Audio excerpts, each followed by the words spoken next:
Hi, my name is Josh Budd, and I'm the Chief Creative Officer at Citizen Relations. We would say that what we do is a modern kind of leading edge version of full funnel, I would call it, communications. I would say what defines the Canadian market is a wit.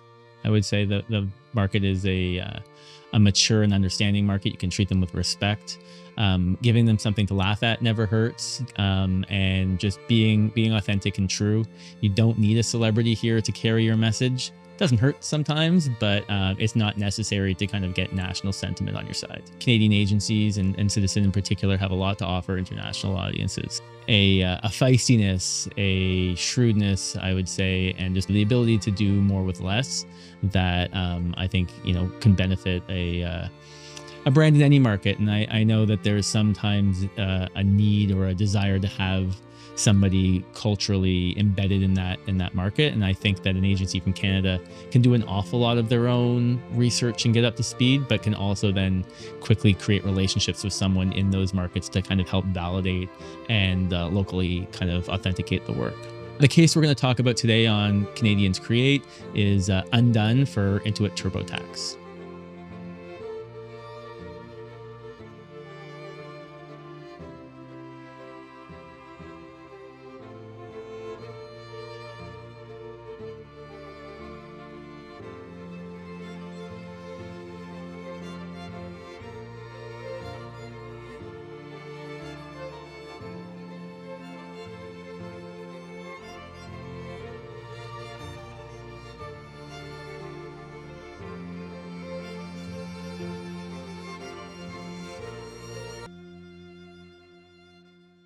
Let's lay up, I guess, a couple of things. First, the identity piece. So tell me a little bit about Citizen. What do you guys do, and how long have you been doing it for? Well, we are a earn first organization, earn first agency. So, it's PR at its core, but Right. what PR has become and what we offer certainly evolved a lot over the past, 5, 6, 7 years. Yeah. And so just thinking of it purely as public relations is probably a little too narrow, because we are a lot more integrated than that and have some pretty robust kind of digital full funnel capabilities. Interesting. Agency's been around 30 years. We are global, but are born in Canada. Here in Toronto, or? Here in Toronto. Yes, here in Toronto. We have Montreal, Quebec City. We have Vancouver. We've got 2 offices in California, Cincinnati, New York, and London. I haven't heard the name Cincinnati in a long time. That's interesting, but that's not got anything to do with this case. Okay, so as a client of this, I like this earned media focus, and we're going to dig into that a little bit. Obviously, the case will tell us part of how you work, because it's definitely interesting, and it's a channel that I think people, in terms of like sales and revenue ops, are really concerned with, because they're looking for capital efficient ways to like build equity with audiences, develop and grow audiences, and not just about the capital, but try and form relationships with those people, right? So it's like brand and marketing and all of it together. So Intuit, tell us and tell our audience a little bit about the company Intuit as a client. Lay it up, because I think Intuit is it a Canadian company? Is it an American company? It is not a Canadian company. Okay. But we work with them exclusively with their Canadian team.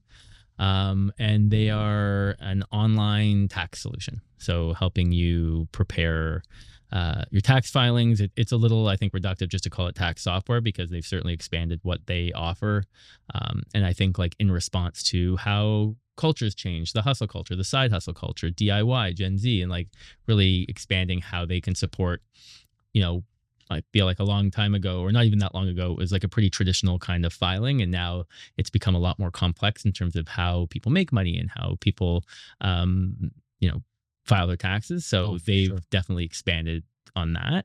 And this project in particular was we've done work with them in the past.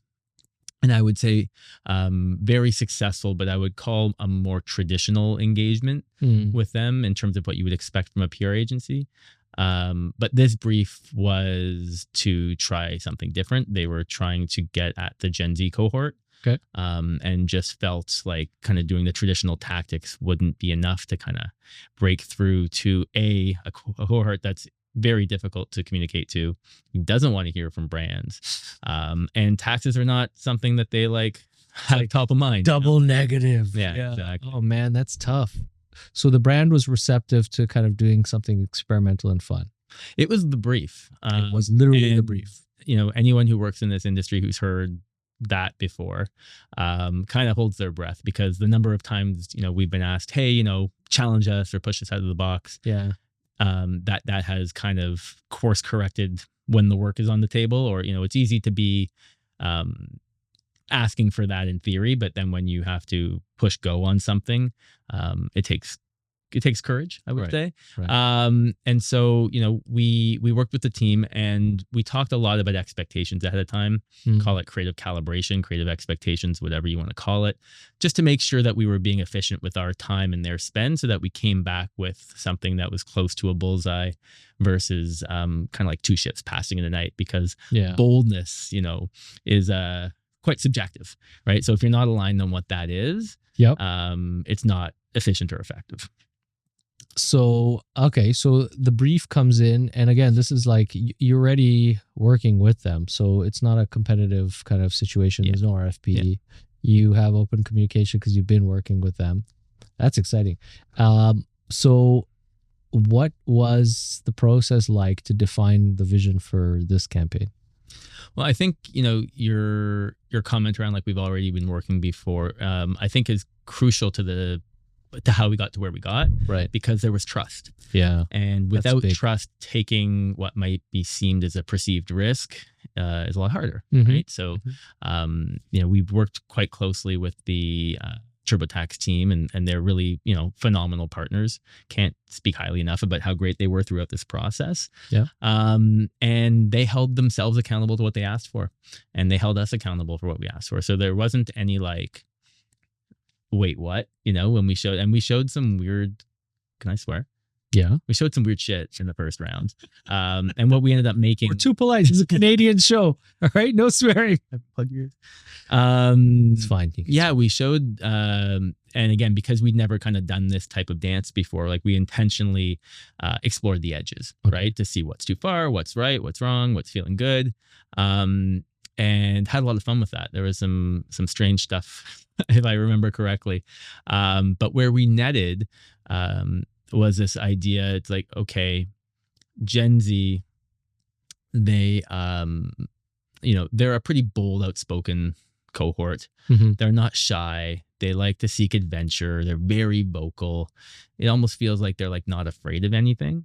But when we dug into their social behavior, they're fucking terrified of taxes. Okay. Terrified, don't get it, want them to go away, want to hide under the covers and ignore it. Yeah. So we're like, oh, okay, so that's interesting. Pain point. Exactly. The one thing they seem to be afraid of is tax, and how to make sure that they're doing it right and not leaving money on the table and all of that stuff.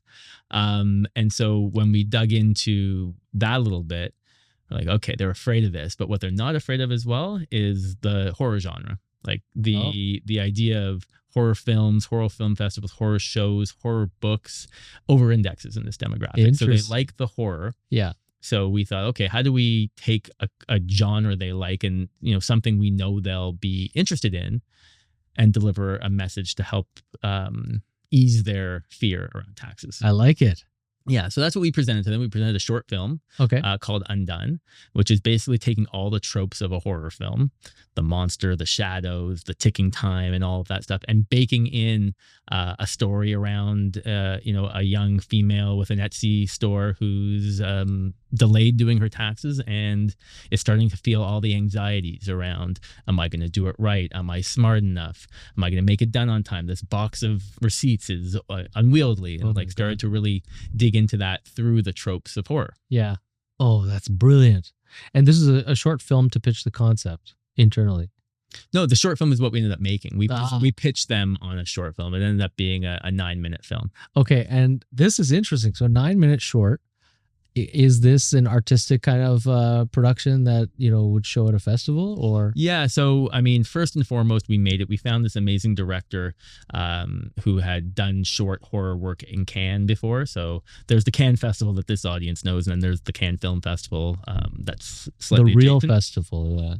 It's not about lions. I didn't say that. And so this director had his horror shorts film there. Amazing. So we reached out to him and kind of talked through the process, and he was really on board to bring, what he knew well is, jump scares and horror and lighting and all that stuff. But a script that at its core is about somebody scared around taxes. This is exciting. Yeah. And the company must have been really excited about this as it came together. They were, for sure. Again, it was a new process for all of us. So none of us had made a short film in this capacity before. Okay. In my previous life before this industry, I made some short films. So that wasn't such a foreign thing for me. But in terms of working for a client and making sure that you were staying true to the brands and, legal obligations and things like that was all new for us. But we, again, there was great partners that weren't afraid to ask questions along the way. Mm-hmm. I know sometimes, in a professional environment, you can feel shy to say what you don't know or ask what might be perceived as a dumb question. And that's true for agency client. It's not. Sure. But we were all just really honest. We're we don't, have all the answers, but let's figure it out together. Mm-hmm. And we worked the script together. We worked the script with the director, the client. And who from the client was kind of on this, was it the whole marketing team or were there particular champions kind of this project that, There was a little bit of both. I would say that on the comm side, there was a client named Lauren Thomas who is, really kind of our day-to-day champion and helping to push us forward. And then there was a couple of other really amazing clients, Rachel and Amy. And of course, they all work for Guy Yi, who's just a fantastic kind of leader on that side. What business unit is that though? Guy Yi would be the CMO. Oh, okay, cool. Yeah. Cool. Yeah, she's fantastic. And so it was a little bit of everyone. I mean, our mandate came in through kind of the PR side of things, but as this kind of expanded in scope and became not just a pure comms piece, but something that could be leveraged a little bit broader, Mm-hmm. there were certainly other stakeholders at play. Okay, so this film comes together. And what's its kind of release plan? How are you going to get eyeballs on it?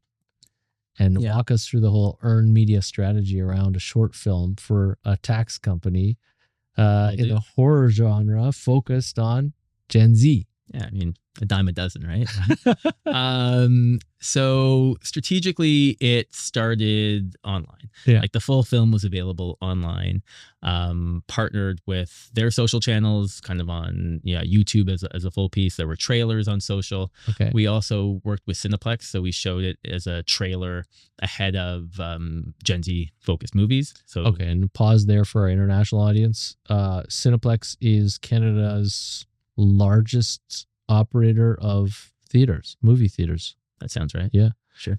So if you need to get stuff in front of people in a theatrical release sense, that's the best, channel. Yeah. So we took the approach that you would take to marketing any film, right? As you put a trailer out in theaters Mm-hmm. and help people find it. So online, in the cinema, we also worked with some tax-related mental health experts to help kind of understand the concerns of the audience and just provide that guidance and counsel, because our work really did a good job of highlighting the anxiety that existed, showing that there was a solution, but it's not all. I mean, the questions aren't all answered in a 9-minute film, so there is certainly a need for expertise to answer some more specific questions. So we worked with them, and then we started going into the film festival circuit, and that was not necessarily where we began. Yeah. It was always kind of a nice to have, because I mean, what's great about that is you get a very specific and dedicated audience,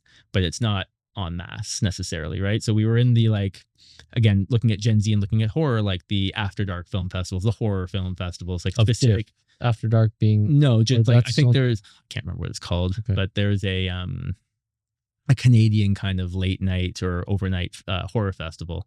So we're looking specifically at the festivals where people are going that we believe over index in the Gen Z cohort. So the point wouldn't be to get it necessarily in front of everybody. It's really trying to target, because the work is really focused specifically on that cohort and the tools that we have to provide solutions for them.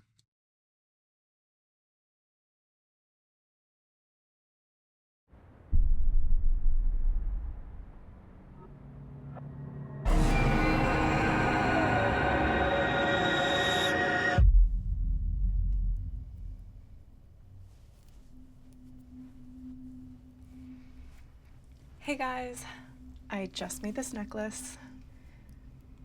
I just made the coolest. No. I needed to show you guys this.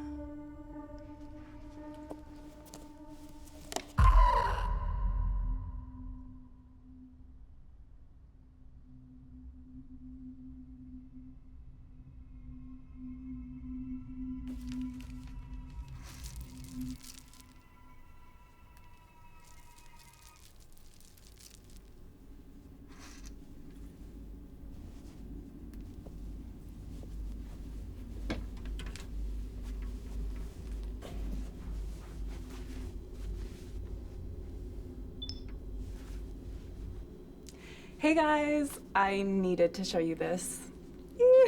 Another Sophia original. Check out the link in my bio if you love it too. Bye.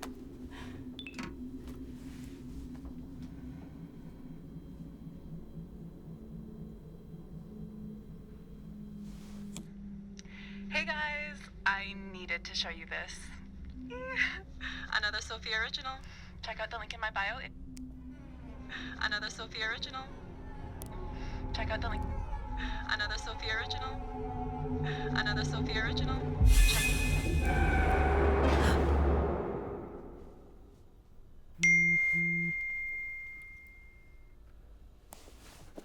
Hey girl, how's all that paperwork going tonight?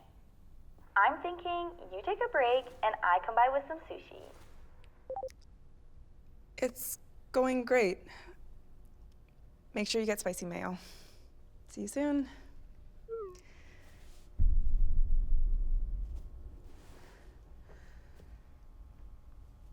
Just try to start.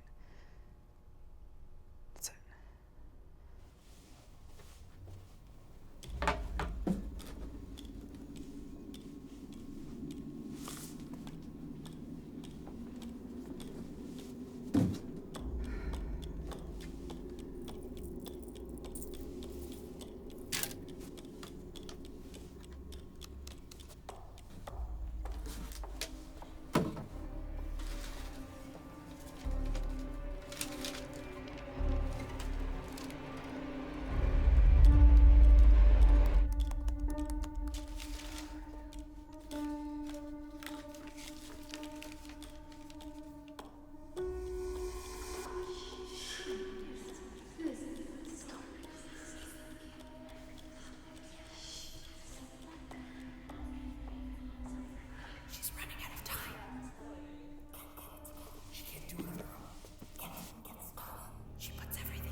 Hey, I'm so glad you're here. I think I'm losing it a bit. I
I hope you're feeling less stressed about your taxes today. Did you try TurboTax?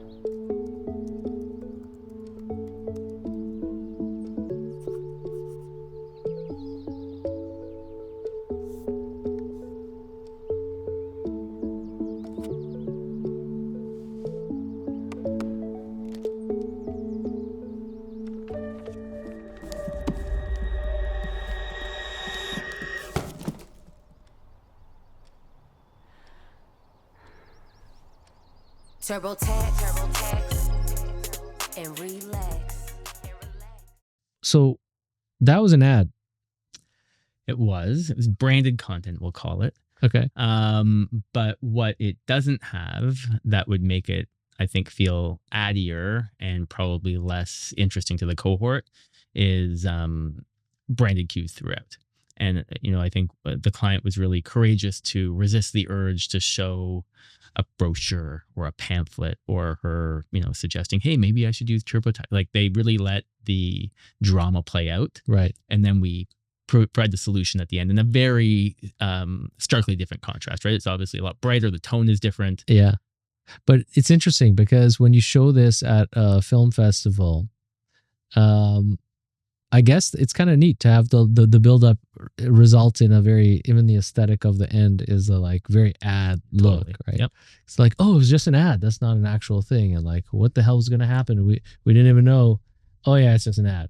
But that probably did reinforce in people's minds, the solution and the actual like the point of it. Yeah, I think so. I think it was like, holy shit, yeah, I do feel that way. Right.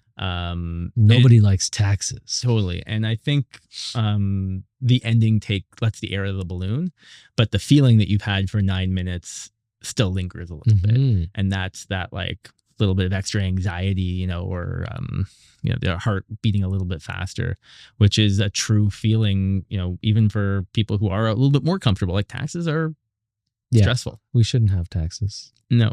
And so what we did in terms of like some of the drama and some of the beats of the film, we looked at social comments. We looked at how people were talking about taxes, not feeling have enough time, feeling like they're against the clock, feeling like the boxes, the receipts are underwhelming, feeling like there's a monster lurking. And we took that and baked it into the drama.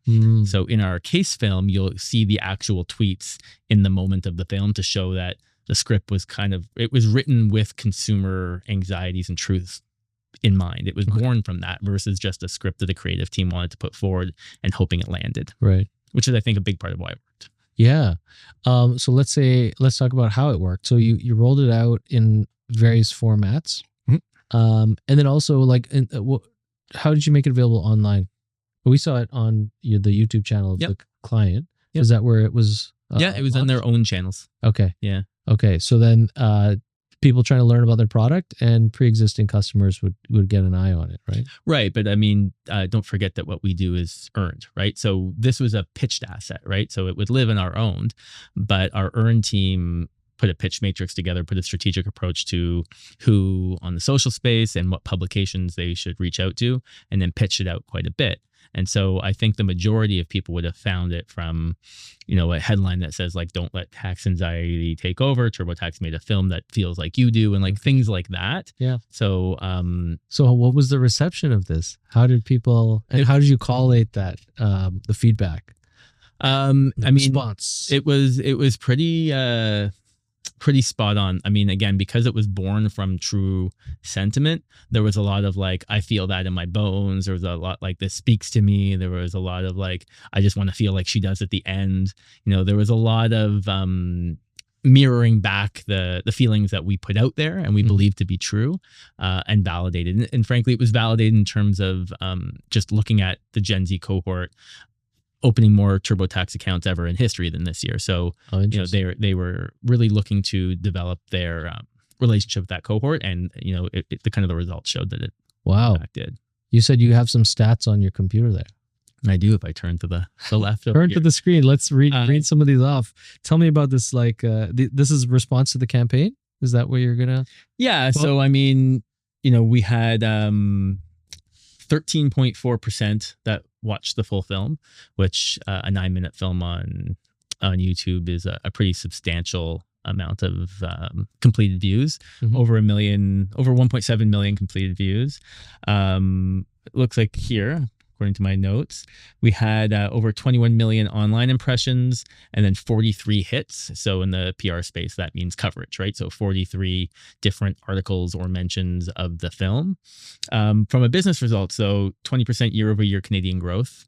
Okay. Based on this, which is not nothing. That's pretty substantial. And like Sorry, I said, say that percentage again. What's the growth? 20% year over year Canadian revenue growth. So this had a direct impact on sales. That's right. And Amazing. I think Okay. when we talked at the beginning about the evolution of PR, I think that is something that we really do try to pride ourselves on, is that we don't just go to the surface impact, because we believe that awareness creates action and action creates impact. Mhm. So awareness is first and foremost getting the eyeballs on it, getting the message out there, but then giving them some action that they can take obviously delivers that bottom line impact. And like I mentioned, more Gen Z Canadians filed last year than ever before.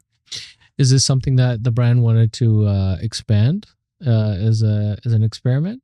It's funny you say that. I think, both the business results, the internal kind of, I guess, kudos in terms of pulling something like this off. Right. Some of the awards recognition that it gets. There was a lot of conversation around, like, what do we do next? Do we do a sequel? Do we do a rom-com? Do we do a sci-fi? And I think we've resisted the urge to try and replicate and then really just focus on, is there a new business challenge? Is it the same business challenge? Is it evolved? And how do we address that versus kind of following something that may lead us further from the actual right solution just because it's worked in the past? Okay. That's interesting to take that position, though, because especially if the brand was interested, they were excited by the response and they're kind of saying, let's build on this, right? Well, I think they and we want to build on our ability to impact their consumer base and their bottom line. Yeah. I think, again, we've resisted the urge to build on an execution versus build on perhaps a strategy of disruption, strategy of innovation, Right. strategy of targeting a specific cohort. Like, I think those types of things we will continue to do. Right. Yeah, that's very interesting. Let's talk about how this exemplifies kind of this new approach to PR a little bit more, earned media. So lessons learned from this campaign in for any brand, how to get an audience's attention.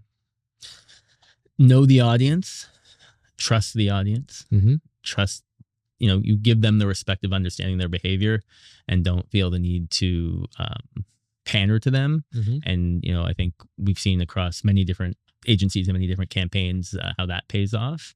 But in the earned space, you need to bring that insight and that creativity to the stories you're telling in order for it to resonate. What do you think about the brand being able to laugh at itself in that sense? Like, kind of we're having fun with taxes. I think it's particularly refreshing given the category. There's a lot of personality in many, many brands out there, but in particular in the kind of financial services space, we've seen, even like in kind of bank advertising, you see some of the tone shifting in some of the commercials are a little more lighthearted, a little bit more personal.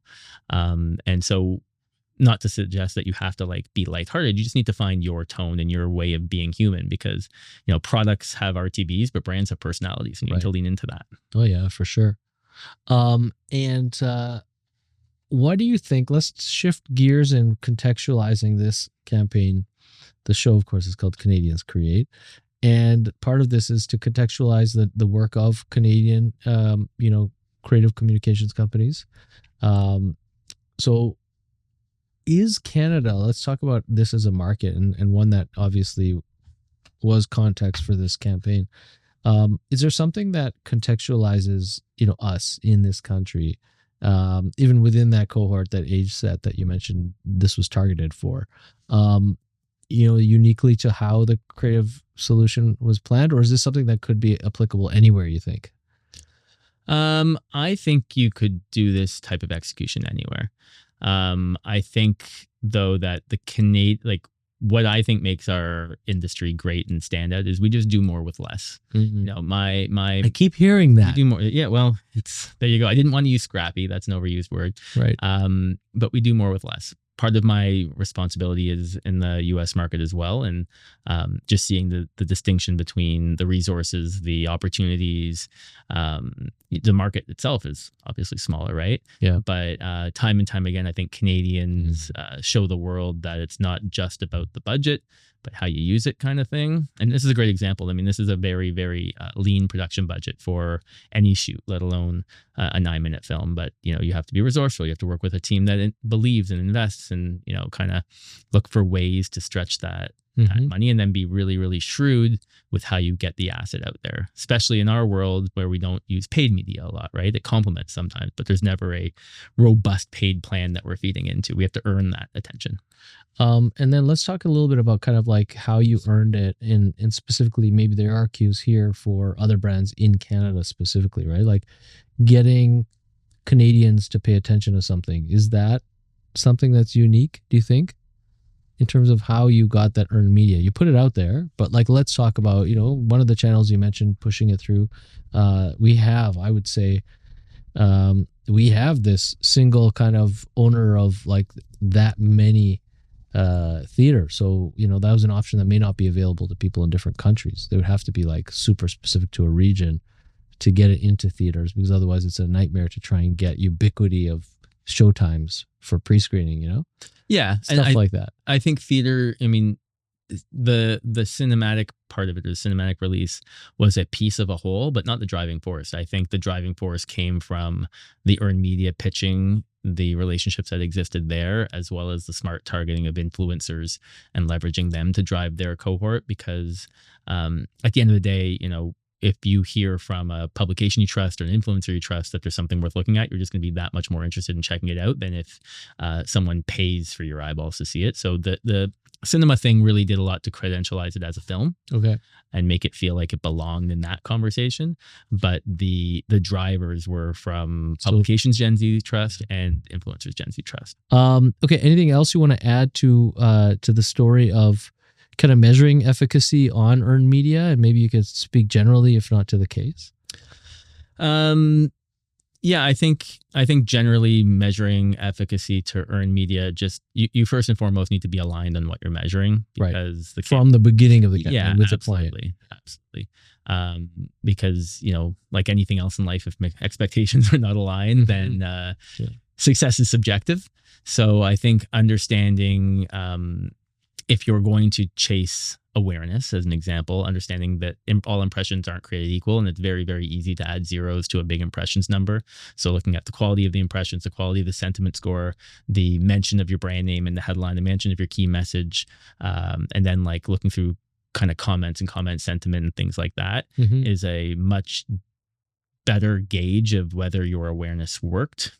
And then from there, I think the best work, especially in our space, gives an action, right? It gives you something that you can do that, again, we can see behavioral change. Right. So it's not just you've heard about it, because that could go nowhere, but you've heard about it and you did something about it. And the desired action, obviously, is pretty crucial, because then you can design your work to make sure you deliver against that. One more thing you mentioned in citing some of the kind of success metrics of this, there was a 20% bump year over year in product sales. Was that specific to this age set? No, so that's Canadian revenue growth writ large. Okay, gross. Yeah, exactly. This age set, like I said, the biggest, the number of filers in history, but there was a 69% revenue growth in self-employed filers, which this was targeted at. Absolutely, yeah. The Etsy necklace maker. Right, exactly. That's awesome, man. So the earned media thing is kind of interesting, because I think it proves that, and this case proves that it's possible to get attention from the cohort that you're trying to speak to, and do it in a way that, it was like capital efficient, like you were saying, right? The production costs were pretty low on this. Yeah, sub 100K. Sub 100K. Yeah. So they were, like I said, pretty lean. That is extremely lean. Yeah, I think, does it look like a $3 million film? No, but it looks like the production value is disproportionate to spend. But like this is, I think it's amazing to know that, because I think just the channels you mentioned in terms of getting distribution, to distribute it within that budget, Or production was Production is less. production was 100, Yeah. and then distribution had its own budget. Sure, exactly. But most of it was earned media, so it's not something you're paying for. Exactly. You're just spending time pitching it to people. Mm-hmm. Amazing. That's great efficacy. Yeah. I mean, listen, it's a really fun time to be in the earned space just because it's changing so rapidly. And the need for credibility and sentiment has never been more important Right. in this world. AI is wreaking havoc on, what's true out there, what's not. Is this image real? Is this not? Is this article true? Is this quote true? So there's a lot competing for credibility and competing for persuasion. And that is our role. Our role is to persuade. And we've got more forces against us kind of than ever before. So it's an interesting time to see how we can wield those tools for our benefit, how we can combat misinformation and make sure that Canadians and consumers in general are making the choices they want based on truth and fact and, fun storytelling that houses that truth and fact. Right. But it's a really interesting time to be in the space for sure. Nice. You work between, you said Canada and the US yourself. Is there something that would, outside of budgets perhaps being lower for Canadian clients, that would typify Canada as a market when tailoring communications? I think it depends on the time, the cultural time. I think there are times when this country feels united and you can message to a united front. And there are times when that is less so, and you have to make sure that you're speaking to your cohort without alienating other potential audiences. Let's call it that. But I think Canadians have always reacted well to good stories. Mm-hmm. They don't need a celebrity at the core, Mm-hmm. where some other markets disproportionately focus on that being a driver. Right. Generally, I would say this country really likes comedy. So, there's lots of kind of generalizations. Now, of course, there's an exception to every rule, but honest truth, Mm-hmm. some smiles, Mm-hmm. and letting the idea shine versus having to let a celebrity shine are certainly some things that I think work well here. Nice. Again, thanks for taking time, man. My pleasure. Thank you for having me.